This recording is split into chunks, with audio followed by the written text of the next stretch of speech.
Hi everyone, it's been a while. It's Tissot in here, and it's been a while since I've actually uploaded anything. So I thought I'd come back with a 2-year update on how my life here in Ireland is. And let's start with one of the biggest topics that everyone asks about.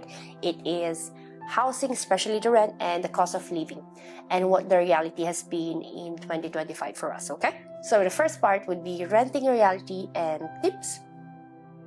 Rent in Ireland is one of the biggest living costs, and it just keeps on climbing, especially in places like Dublin, Cork, and Galway.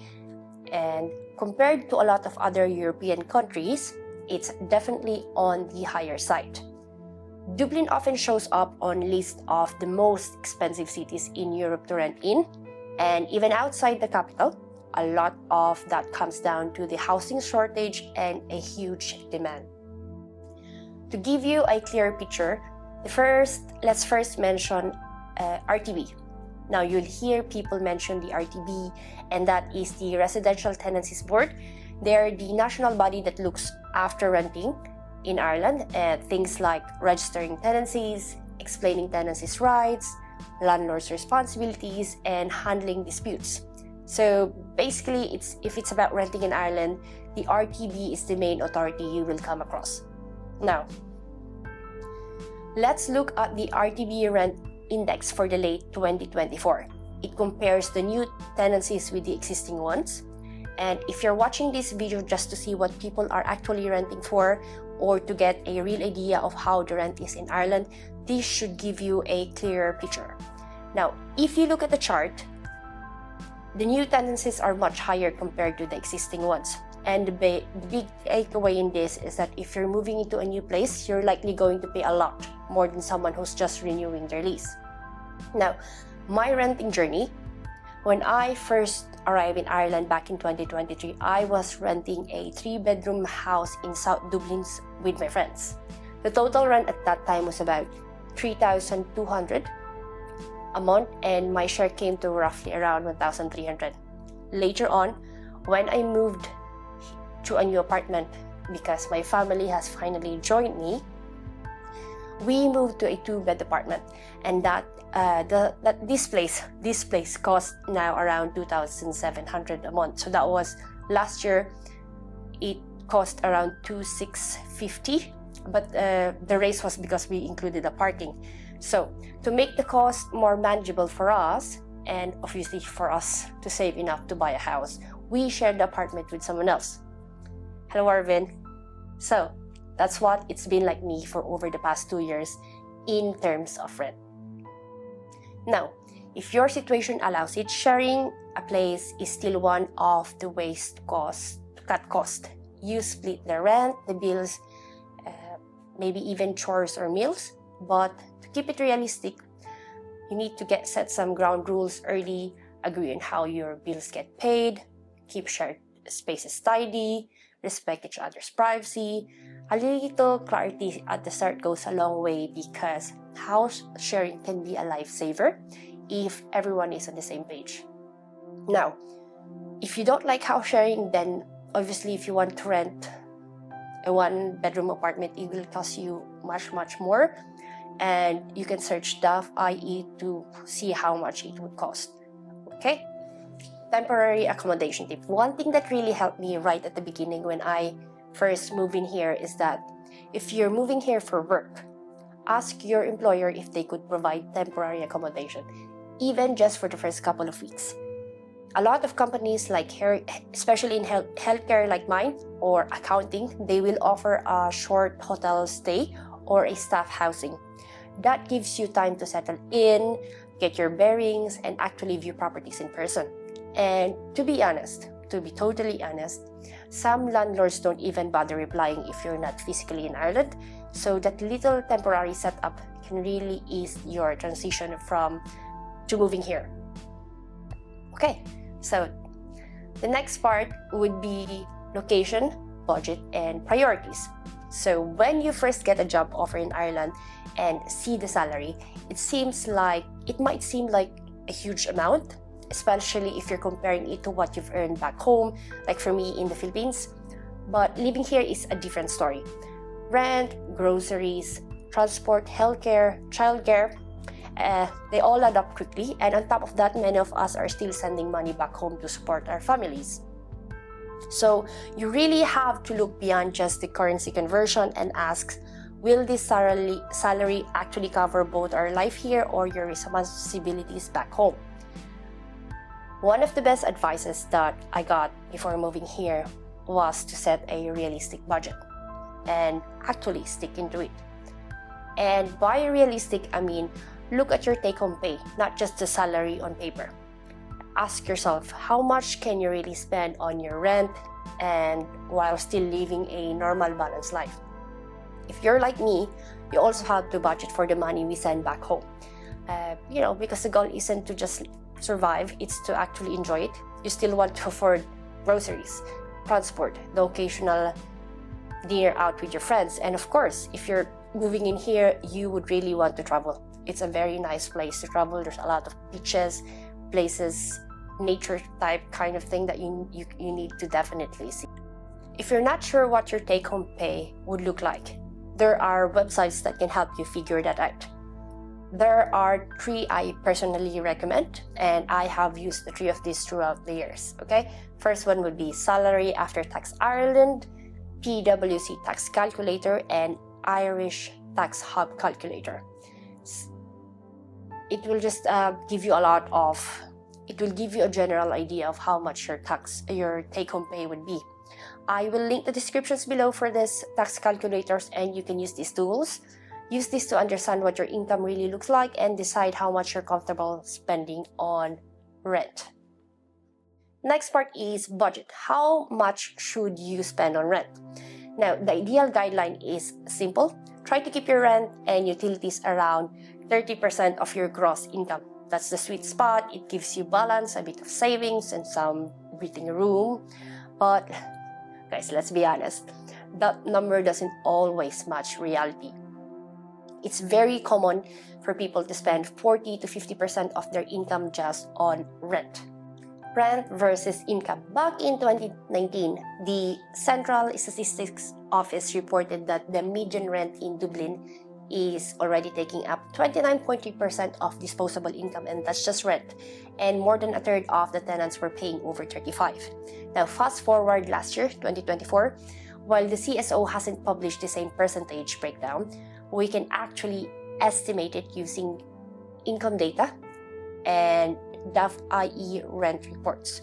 So with that, you can say that with average Dublin rent is now around 2,400 per month, which almost matches my current rent because I'm currently paying 2,700-ish for a 2-bedroom apartment. And the median household disposable income at about 4,900 per month. That means that rent alone could eat up nearly half of people's income today. So compared to 2019, when rent was about 30% of your income, by 2024, it's closer to 50%. So a huge jump in just a few years. Across the country, once housing eats up more than 40% of your income, you're actually considered overburdened. Unfortunately, that's the reality for a lot of renters today. Budget guidelines. So what do you do when rent is swallowing half of your paycheck? You bend the rules a little. The classic 50, 30, 20 budget looks good on paper, but let's be real, it doesn't work for most people right now. Instead, use the 60 to 70% for essentials, 15 to 20% for lifestyle, and 5 to 50% for savings. Even if your savings is tiny, consistency is what matters. The whole point is balance. You don't want to burn out mid-month, but you also don't want to forget about your future self, okay? Things to consider when choosing a place. When you are browsing your listings, keep your non-negotiable in front and center. First part is parking. If you drive, make sure that it's included on the agreement on the contract of your rental. Transport links. If you rely on public transport, look for areas that are close to LUAS, the bus, or train access. It makes a huge difference in daily life, okay? Now, the next part would be, lastly, widen your search. If you're struggling to find something in one area, do not be afraid to widen your search. Sometimes, a short move outside of the city center or into the next town unlocks better prices and more options for you. Now, check platforms like daft.ie, rent.ie. They now show 2025 price trends so you can stay ahead of the curve. Next one is things to consider if you found the building you want to rent. Whether it's a house or an apartment, here are the things that you need to know before signing. First one would be bins and waste collection. Remember, rent is just the start. You'll also need to budget for a few extras. First is the bins. They aren't always free. The apartment that I am renting now, it's actually included on the payment on the rent itself, but when the first house that I used to live, we had to make it's an additional costing. Okay, if you're renting a house, expect to pay for waste collection. In apartments, it's usually covered in the rent or management fees. Okay, but always double check so you're not really paying twice. To give you an idea, in Dublin, companies like Panda, Greyhound, Thorntons charge around 20 to 30 euros per month, depending on how much waste you produce. That's it for waste collection. The next one is heating. Every property in Ireland has a BER rating. That's building energy rating. Think of it like a school grade of energy efficiency. It runs from A, very efficient, all the way down to G, very poor. If you rent an A or a B rated place, insulation is usually strong. It's usually true for newly builds. So the one that I am renting right now has a higher rate. So I honestly feel that really the insulation is usually strong. So you'll keep in heat and spend less. Now, if you are in a D to G property, heat escapes quickly and your bills can skyrocket, especially on colder months. Heating depends on the systems that you're using. So all heating, gas, electric heater. So you need to research more on that one and see if you have any preference when it comes to apartment that you're choosing. So the bottom line is, when viewing a property, always check the BER rating. A better rating isn't just about comfort, it can save you hundreds of euros over winter. That's it.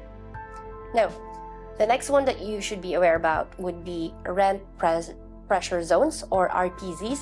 Rent can still increase, but in most rent pressure zones, they're capped at about 2% per year. So if you stay in the same place, you won't see a massive jump next year, just a small gradual increases each year. So when I first started here, we were paying 2,650 just for the rent, so no parking included at the time, so 2,650. Now that was 2024. Now 2025, it increased for up to 25 euros, so that's around 1% of my rent. So there you go. Now next would be final tips for securing a place. Lastly, be prepared, absolutely be prepared. Act fast, set up alerts on your daft.ie or rent.ie accounts, message immediately when you see something that you like, and be ready. When I say be ready, guys, keep all of your documents in one folder: your ID, your PPSN, employment contract, payslip, bank statements, and just be aware that most landlord will ask for 1 month rents plus 1 month deposit up front. Now, for a 2,000 apartment, you'll need at least 4,000 euros ready to go. So it's quite a lot, but you know. Now that you have moved in, I would suggest on your first day, document everything. Once you move in, document everything. Do a full inventory check. Take photos of everything: the walls, the floors, appliances, even the small scratches and stains. This will save and save all of your receipts and messages as well. Google Drive is your best friend for this case. When it's time to move out, take another full set of photos. It makes so much easier to dispute any deposit deductions. Okay? Now, so that's the reality of renting in 2025. It is definitely not easy, but with preparation and realistic expectations, you can make it work. Okay? Let's move to cost of living. Ta-da! So what I'm showing you here is really just the basic costings. one for a single person and one for a family of 3. It's just a comparison, nothing too deep, but enough to give you a brief snapshot of what life here can cost month to month. Of course, everyone's situation is different. Maybe your rent is on the lower end, maybe you spend more on groceries, or maybe children isn't part of your budget at all. This is really just to give you a starting point. And if you got questions about certain areas or budgeting tips, or even how to deal with landlords, drop them in the comments and I will try to be more proactive in replying on those parts, and I'll do my best to cover them in the next videos as well, if you have anyways. So now that you know what it actually costs to live in here, let's flip it around and talk about how you actually earn a living in Ireland. So that's what we will cover on episode 2, everything about it from job hunting tips, workplace culture, and even things I wish I knew before starting here, like emergency tax. This is literally one of the hardest lessons I've learned, and how to get set up properly from day 1. So stay tuned, and I'll see you next.